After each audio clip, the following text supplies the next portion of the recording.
Jajahan biasanya merupakan gerbang awal bagi negara-negara yang dijajah untuk merasakan dan memahami nasionalisme. Tapi apa sih sebenarnya nasionalisme itu? Secara etimologis, nasionalisme berasal dari dua bahasa, yaitu nation dari bahasa Inggris dan nati dari bahasa Belanda yang artinya bangsa. Sedangkan menurut Kamus Besar Bahasa Indonesia, nasionalisme berasal dari dua kata, yaitu national dan isme.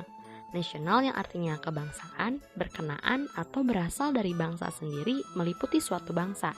Sedangkan isme artinya paham, pandangan, ajaran, atau kepercayaan. Nasionalisme dan patriotisme itu tidak bisa dipisahkan. Secara sederhana, nasionalisme artinya cinta tanah air dan patriotisme itu rela berkorban demi negara. Walaupun sedikit berbeda, namun kedua hal ini biasanya beriringan dan bisa disebut dengan paham kebangsaan.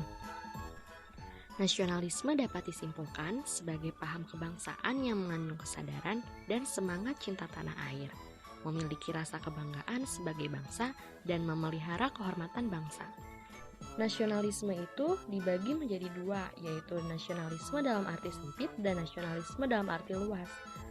Dalam arti sempit, nasionalisme artinya rasa cinta terhadap bangsanya yang sangat tinggi dan berlebih-lebihan, atau lebih dikenal dengan nama Chauvinisme. Chauvinisme pernah dianut oleh 3 negara yang tergabung dalam blok poros pada Perang Dunia Kedua tahun 1939 sampai 1945, yaitu Benito Mussolini dari Italia, Kaisar Hirohito dari Jepang, dan Adolf Hitler dari Jerman.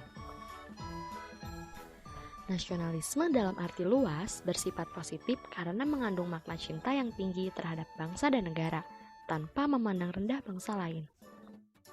Latar belakang nasionalisme.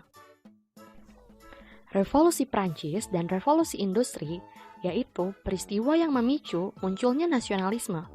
Karena saat kedua peristiwa itu terjadi, masih banyak negara yang dijajah oleh bangsa lain.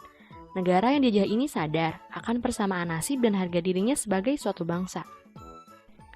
Selain itu juga latar belakang nasionalisme karena persamaan keturunan, bahasa, adat istiadat, tradisi, dan agama. Pencetus paham nasionalisme yaitu Ernest Renan, Otto Bauer, dan Hans Kohn. Prinsip nasionalisme ada 3, yaitu yang pertama, prinsip kebersamaan, yang kedua, prinsip persatuan dan kesatuan, yang ketiga, prinsip demokrasi.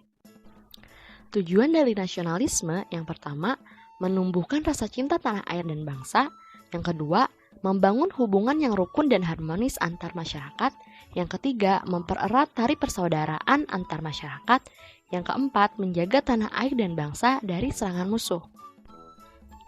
Dampak nasionalisme ada dampak positif dan dampak negatif.